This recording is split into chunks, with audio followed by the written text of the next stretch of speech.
Oke,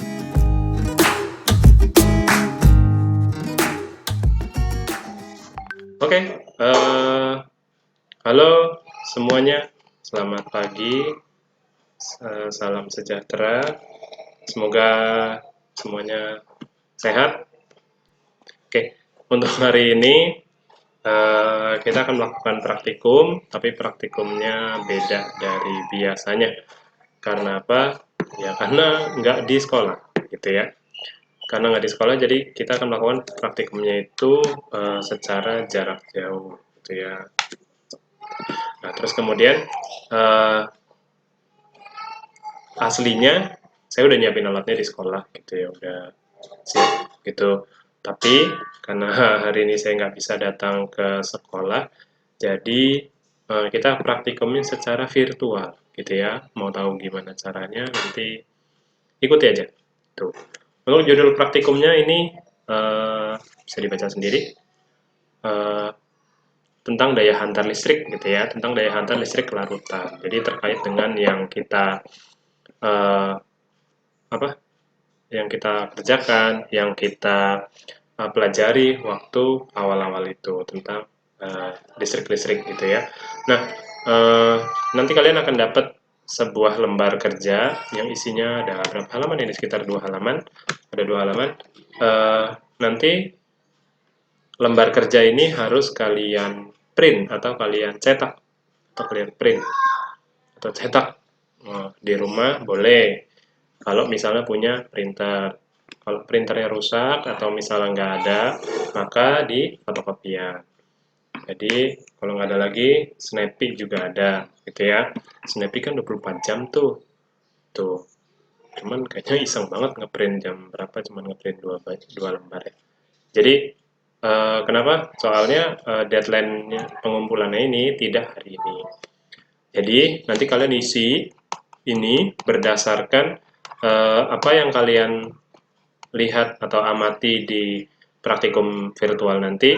Terus kemudian, nah di sini kan ada pertanyaan.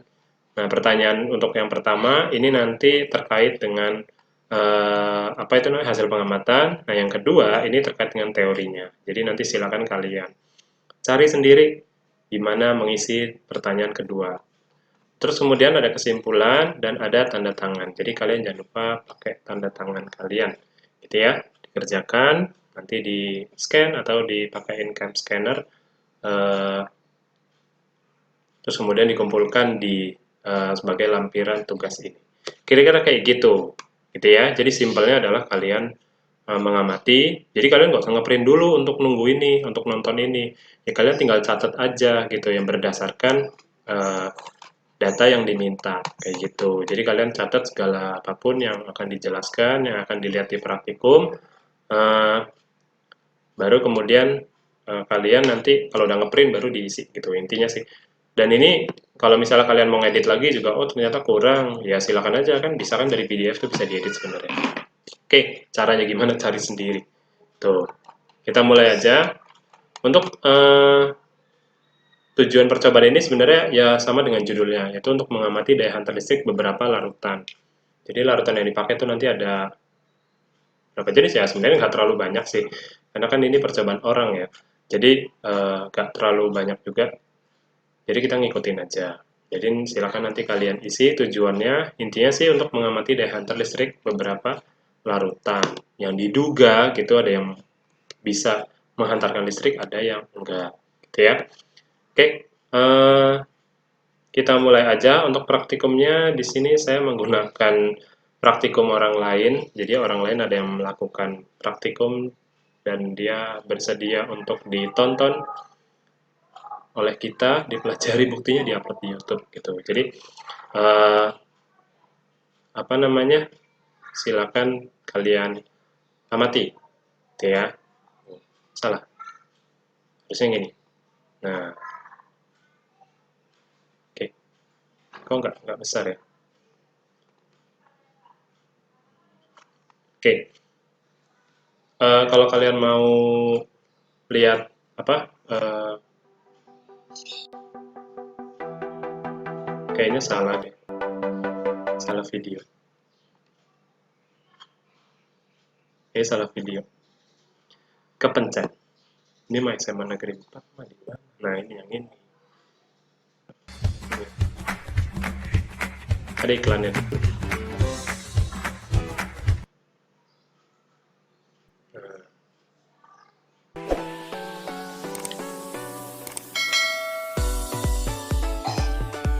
ya, ini udah mulai, bukan iklan ini.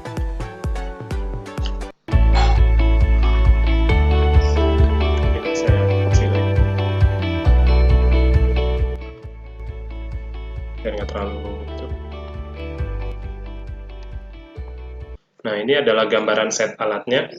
Jadi nanti ada yang dicelupin ke dalam larutan, dan nanti ada lampunya juga. Gitu ya. Nanti kita review bagaimana Sekarang kita caranya. akan buktikan apakah larutan-larutan berikut termasuk larutan elektrolit kuat. Nah, di sini kita kan mau nguji nih, ada beberapa larutan nih. Apakah larutan ini bisa menghantarkan listrik atau enggak? Jadi kira-kira set alat ujinya tuh sediakan tuh kayak gini. Pertama ya tentu saja larutan yang mau diuji. Di sini nanti ada bahan-bahan yang mau diuji ya ini ya. Pertama ada glukosa nih. Glukosa itu gula, gula ya, gula. Eh, di video ini dia bisa aja pakai glukosa bener, maksudnya memang ada bubuknya gitu ya.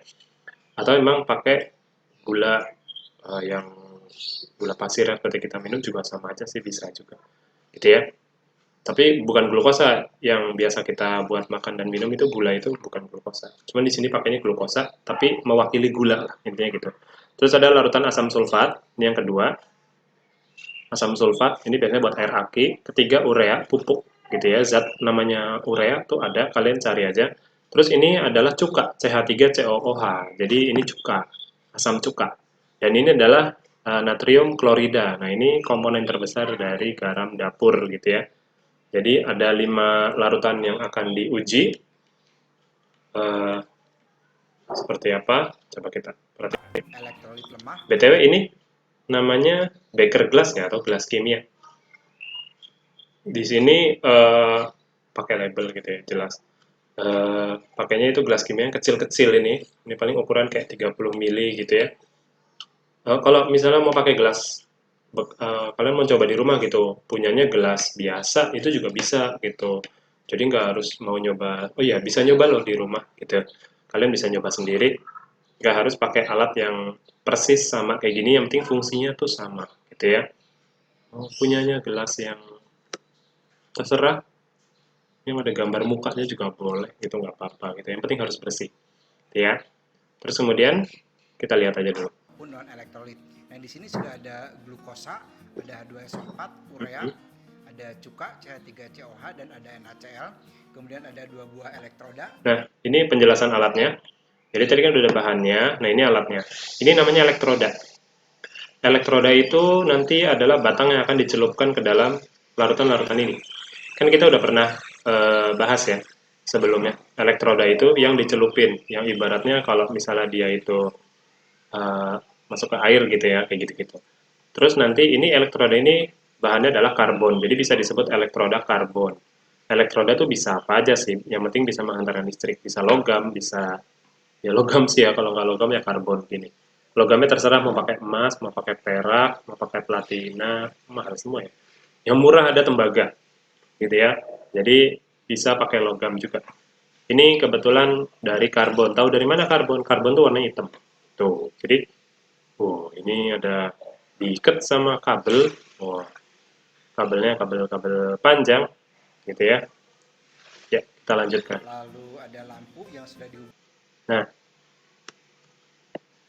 ini Ada NaCl. Kemudian jadi ada kemudian ini ada lampu.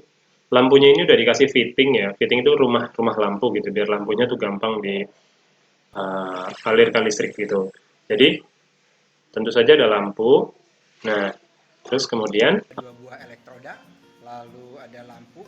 nah ini lampu tuh sama fittingnya itu yang ulir-ulir itu adalah fitting lampu. Yang sudah dihubungkan dengan power. Nah, ini namanya power supply. Power supply itu anggaplah sebagai sumber listrik. Nah, kalian bisa pakai baterai, gitu ya. Power supply Kalian ataupun bisa arus listrik. pakai baterai disusun-susun. Ini kalau misalnya saya lihat, dia mengatur voltasenya di 9 volt. 9 volt itu setara dengan 6 baterai. 1,5 kali 6, ya 9 volt. Jadi sama dengan 6 baterai. Jadi kalian kalau mau nyoba silahkan sediakan 6 baterai untuk menyalakan lampu biar terang. Apa kalau misalnya lampu apa baterainya cuma 4 bisa nggak? Bisa aja sih, cuman mungkin nanti lampunya kurang terang gitu ya. Karena tegangannya kurang. Jadi ini kalau saya lihat sih ini kan biasanya 3, 6, 9, 12. Ini namanya power supply. Fungsinya ya cuman untuk supply listrik, apa sumber listrik gitu. Nanti tadi kan kabelnya nih yang hitam ini adalah negatif, yang merah itu adalah positif. Jadi arus yang dipakai itu DC ya, direct current. Jadi DC, searah, ada plus atau minusnya. Jadi simpelnya kayak gitu. Lampu dihubungkan ke power supply, kan nanti kan lampunya bisa nyala. Nah, tapi nanti rangkaiannya itu kayak dibikin sedemikian rupa supaya rangkaiannya itu disambungin di elektroda. Simpelnya kayak gitu. Nah, di sini power supply atau arus listriknya bisa menggunakan batu baterai Tuh kan, 3, 6, 9 itu. Itu 9 ataupun nih. menggunakan akumulator. Di sini saya menggunakan sumber arus listrik. Nah, nanti kita akan buktikan apakah larutan ini merupakan larutan elektrolit kuat, elektrolit lemah, ataupun non-elektrolit. Oke. Jadi kalau misalnya elektrodanya ini dihubungkan atau langsung ditempel ke elektroda yang satu, itu ibaratnya kayak jembatan yang waktu itu yang saya buat itu. Jadi jembatannya itu ibaratnya kayak nyambung dan lampunya pasti akan nyala. Tapi kalau misalnya dipisah, itu kan nanti nggak akan sama. Kok nggak akan sama? Nggak akan nyambung gitu ya. Jadi nggak akan nyambung listriknya. Nah, eh, jadi konsepnya ya kalau misalnya nanti dicelupin, kalau misalnya bener ada listriknya itu bisa nyambung, walaupun dia terpisah, berarti kan larutannya itu yang bikin apa namanya listriknya itu bisa berjalan gitu. Buktinya apa lampunya nyala. Ini pasti lampunya awalnya mati kayak gini. Ini kan nggak disambung nih. Ini nggak disambung, gitu ya. Jadi caranya seperti ini. Jadi dicelupin aja dua-duanya. Kalau memang benar larutannya bisa menghantarkan, kayak kamu anggaplah inilah pegang satu kutub. Kalau emang nyetrum ya itu kan berarti bisa. Simpelnya gitu. Kita lihat lagi. Sekarang kita coba untuk larutan H2SO4 apakah termasuk ke dalam larutan elektrolit kuat, elektrolit lemah, atau non-elektrolit. Sekarang kita masukkan elektrodanya. Nah, Oh. ternyata menyala. Nah, ini kalau misalnya seperti ini nyala nih, gitu. Artinya apa? Ini kan nggak nempel nih. Ini kan listriknya melalui batang elektrodanya. Jadi apa sih namanya? Listriknya itu berhasil dihantarkan oleh si larutan tadi ini asam sulfat. Yang pertama tuh larutannya asam sulfat. Lihat lampunya terang banget, gitu ya. Lampunya itu benar-benar terang banget. Tuh. Dengan terang. Nah, ini berarti larutan H2SO4 termasuk ke dalam elektrolit. Ini kenapa mati nyala lampunya? Ini karena masangnya. Ini instalasinya kurang rapet, istilahnya itu kurang kenceng gitu ya. Jadi agak kendor-kendor gitu, makanya dia uh, masih mati nyala. Jadi kalau misalnya kita bikin rapi dan benar-benar rapet, lampunya sih continuous sih Kak, yang mati-mati kayak gini. Yang kuat. Apalagi kalau kita lihat elektrodanya. Di elektroda terdapat banyak gelembung-gelembung gas. Nah, terus kemudian selain daripada lampunya yang menyala, kita perhatikan di elektroda nih. Elektroda kan warnanya hitam ya. Tapi ini kayak ada selimutnya nih, lihat tuh. Ini ada kayak selimutnya, kayak batuk deh ini. Jadi ada gelembung-gelembung yang naik ke atas, ibaratnya kayak dia tuh kayak air mendidih lah gitu. Kalau kalian pernah mengamati gelembung-gelembung di air mendidih itu sama. Jadi selain lampunya nyala, biasanya tuh ada gelembung gasnya. Tuh, kalau lampunya nyalanya terang, biasanya gelembungnya juga ikut banyak. Ya itulah. Jadi senada dengan lampunya. Seringnya sih seperti itu. Ya, jadi untuk asam sulfat, lampunya nyala, terus ada gelembung. Nah, ini menunjukkan bahwa larutan H2SO4 termasuk ke dalam elektrolit kuat karena terdapat banyak gelembung-gelembung gas dan lampunya menyala dengan terang. Nah, sekarang Yang kedua, tadi udah larutan asam sulfat, sekarang larutan urea. Nah, supaya fair, tadi kan elektroda hitam ini tadi habis dicelup ke asam sulfat awalnya. Nah, sekarang mau dicelup ke larutan urea, berarti kan beda larutan dong. Nah, supaya fair itu biasanya dia itu dibersihkan dulu, dicuci lah atau dilap gitu ya, minimal dilap. Supaya apa? Supaya ya fair aja gitu di dalam ureanya nanti nggak ada zat lain gitu. Jadi kita mati.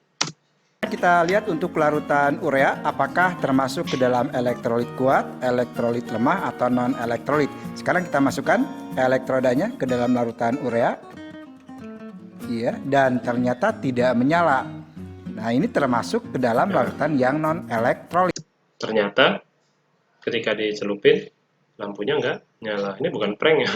Jadi emang eh, listrik itu nggak berhasil mengalir di larutan ini, di larutan urea ini. Jadi dari elektroda satu ke elektroda lainnya, listriknya itu nggak mengalir, putus gitu ya. Jadi akhirnya lampunya juga nggak nyala. Dan biasanya ini nggak ada gelembungnya. Gitu. Karena lampunya tidak menyala. Dan ternyata di dalam elektroda juga tidak terdapat gelembung-gelembung gas. Tuh kan. Jadi biasanya kalau lampunya juga ikut nggak nyala, kalau listrik intinya kalau listrik itu nggak mengalir, nggak ada gelembungnya. Gelembung itu tandanya ada reaksi, gampangnya gitu. Gelembung itu tandanya ada reaksi. Nah, reaksinya gara-gara apa? Gara-gara ada listrik. Kalau listriknya aja nggak mengalir, ya nggak ada reaksi. Simpelnya gitu aja. Jadi, tandanya listrik bisa mengalir, itu lampunya jelas nyala. Yang kedua, ada reaksinya, ada gelembung-gelembungnya. Ini nggak ada, gitu ya. Jadi lampu tidak menyala dan tidak terdapat gelembung-gelembung gas pada elektroda sehingga urea digolongkan ke dalam larutan yang non elektrolit. Oke, yang ketiga, tuh tadi yang asam sulfat udah, terus yang urea udah, beda jauh. Nah, sekarang apakah natrium klorida ini akan seperti Sekarang apa? bagaimana dengan larutan NaCl? Kita coba kita tes untuk NaCl apakah masuk elektrolit kuat, elektrolit lemah atau non elektrolit. Kita masukkan. Nah, ternyata Lampunya nyala. Kalau kalian perhatikan, ketika baru dicelupkan elektrodanya, itu langsung ada gelembungnya. Oke, nih, perhatikan ya. elektrolit lemah atau non elektrolit. Kita masukkan. Nih, perhatikan. Nah, ternyata Nah, larutan di elektrolit bagian kuat NaCl itu karena di sini juga menyala dengan. jadi dia itu menyala, terang juga gitu ya. Dia mirip dengan asam sulfat, tapi pastinya nggak seterang asam sulfat gitu. Nah, silakan kalian cari tahu kenapa seperti itu gitu ya. Kenapa nggak seterang asam sulfat ya? Natrium klorida. Dan yang jelas pasti ada gelembungnya gitu. Tandanya listriknya berhasil mengalir. Cukup terang. Nah, Oh, menyala dengan cukup terang, sangat terang. Dan di dalam elektroda juga sama terdapat banyak gelembung-gelembung gas. Kalau kita lihat kembali, ada banyak gelembungnya. Bener-bener kayak air mendidih. Jadi eh, persis lah gitu dari elektroda tuh keluar gelembungnya. Nah, kalau yang ini pasti nanti di area reaksi ini, di area gelas ini tercium bau kayak baik clean gitu. Karena memang gas yang dihasilkan itu gas klorin. Baunya agak tajam gitu ya, nusuk. Oke. nah, terdapat banyak gelembung-gelembung gas di dalam elektroda. Ini menunjukkan bahwa NaCl termasuk ke dalam elektrolit kuat karena gelembung gasnya cukup banyak dan lampunya menyala dengan terang. Oke. Jadi tadi udah 3 larutan ya. Nah, ini yang keempat adalah asam cuka, CH3COOH. Jadi kita lihat. Nah, sekarang bagaimana dengan larutan cuka CH3COOH? Nah, ini sudah ada larutan cuka. Apakah masuk elektrolit kuat, elektrolit lemah, atau non elektrolit? Sekarang kita masukkan elektrodanya. Nah, ternyata larutan cuka ini Ini larutan cuka itu nyala. Nyala loh ya. Kalau dibilang nyala tuh nyala. Ini bukan salah rangkaian kayak tadi. Memang kecil, nyalanya itu memang redup. Kadang-kadang malah lampunya itu benar-benar nggak nyala, kadang-kadang, gitu ya. Jadi ini nyala memang kecil gitu. Ini bukan salah rangkaian kayak tadi atau nggak stabil. Ini memang kecil. Nah, Terus kemudian biasanya gelembungnya juga sedikit, gitu. Gelembungnya itu juga sedikit. Oke, apa namanya, udah gelembung dikit, nyalanya kecil, gitu. Kenapa seperti itu? Artinya listrik yang mengalir tuh nggak sebanyak yang larutan sebelumnya, gitu. Listrik yang mengalir itu nggak sebanyak larutan yang sebelumnya, gitu. Jumlah listriknya diantar itu cuman sedikit, gitu, terbatas. Dia memang jenis larutan yang nggak kuat untuk menghantarkan listrik secara baik, gitu ya. Jadi kurang baik lah. Simpelnya sih gitu. Kurang baik untuk menghantarkan listrik. Nyala redup, lampunya redup. Ini menunjukkan bahwa larutan cuka termasuk ke dalam larutan elektrolit yang lemah karena nyalanya tidak seterang larutan NaCl dan H2SO4. Berarti cuka termasuk ke dalam larutan yang elektrolit lemah. Udah. Terus tadi ada glukosa gimana gitu ya? Saya pura-pura kaget aja. Jadi glukosa itu sama seperti urea. Jadi kan ada larutan glukosa itu sama dengan urea. Jadi dia ketika diuji sama-sama nggak bisa menghantarkan listrik gitu. Jadi lampunya nggak nyala, gelembungnya juga nggak ada. Jadi tadi pas ada 5 ya. Pertama ada asam sulfat, ada urea, ada natrium klorida, ada asam cuka, dan yang terakhir sebenarnya glukosa. Dia ngujinya mungkin rahasia gitu ya. Jadi kitanya suruh nebak-nebak. Untungnya saya udah tahu bocorannya gitu. Eh, jadi anggap aja sama, glukosa itu sama seperti urea gitu. Kalian mau pakai gula pasir, mau pakai glukosa, bedanya gula pasir sama glukosa apa sih? Glukosa itu gula darah, gampangnya gitu aja. Kalau gula pasir kan ya bukan gula darah lah, itu gula pasir. Itu sukrosa namanya. Oke, jadi kira-kira seperti itu. Nah, eh, kalian bisa coba sendiri sebenarnya di rumah. Kalian bisa rangkai. Kalau mau beli di toko listrik itu gampang. Kalian tinggal beli kabel sama lampu. Ya baterai kalau nggak punya. Tapi jangan coba-coba pakai listrik yang dari stop kontak gitu ya. Karena listrik stop kontak itu harusnya bolak-balik. Jadi kurang kurang cocok gitu. Intinya jangan gitu ya. Nah, terus kalau misalnya yang penasaran, air suling apa gitu kan, di bagian lembar kerja tadi kan ada istilah namanya air suling. Nah, air suling itu adalah air yang sudah dimurnikan. Simpelnya kayak gitu. Air yang sudah dimurnikan artinya sudah tidak mengandung apapun. Nah, ketika dicoba, air suling itu tidak menghantarkan listrik sama sekali. Jadi air suling itu benar-benar free, nggak menghantarkan listrik, lampu tidak nyala, nggak ada gelembung juga, jadi benar-benar bersih, gitu ya. Itu air suling, benar-benar murni air aja. Nah, terus kalau misalnya air keran di rumah kalian, bisa kalian coba. Ternyata dia menghantarkan listrik atau enggak, gitu ya. Oke, mungkin begitu aja untuk praktikumnya. Silakan kalian lengkapi apa itu namanya lembar kerjanya. Kalau ada pertanyaan boleh nanya gitu ya. Atau kalau mau disimpan dulu juga nggak apa-apa. Jadi intinya gitu. Kalian bisa coba sendiri, nanti link untuk nonton lagi terserah itu bisa nanti saya kasih. Oke, thank you semuanya. Selamat pagi.